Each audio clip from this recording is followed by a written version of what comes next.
ক্রিকেটের সব খবরাখবর সবার আগে পেতে এখনই সাবস্ক্রাইব করুন এবং বেল বাটনে প্রেস করুন।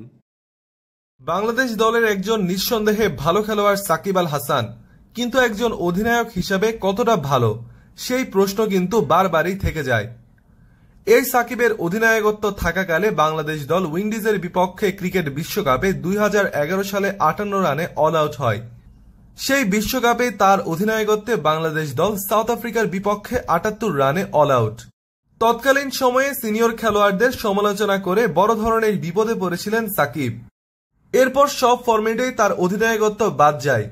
সাম্প্রতিক সময়ে টি-20 থেকে মাশরাফি বিন মুর্তজা অবসর নিলে এবং মুশফিকুর রহিম টেস্টের অধিনায়কত্ব হারালে দুই ফরম্যাটেই অধিনায়ক হন সাকিব। অধিনায়কত্ব নেওয়ার পর তার অধীনে বেশিরভাগ ম্যাচই হেরেছে বাংলাদেশ।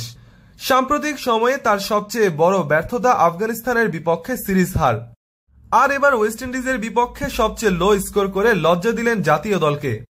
43 রানে অল আউট হওয়ার এই ম্যাচে সাকিব আল হাসান নিজেই আউট হলেন দায়িত্ব জ্ঞানহীনভাবে 0 রানে।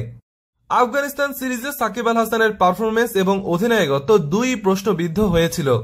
এখন দেখার বিষয় ওয়েস্ট ইন্ডিজ সিরিজেও সেই ধারাবাহিকতা বজায় রাখলে সাকিব আল হাসানের অধিনায়কত্ব জাতীয় দলে আর থাকে কিনা।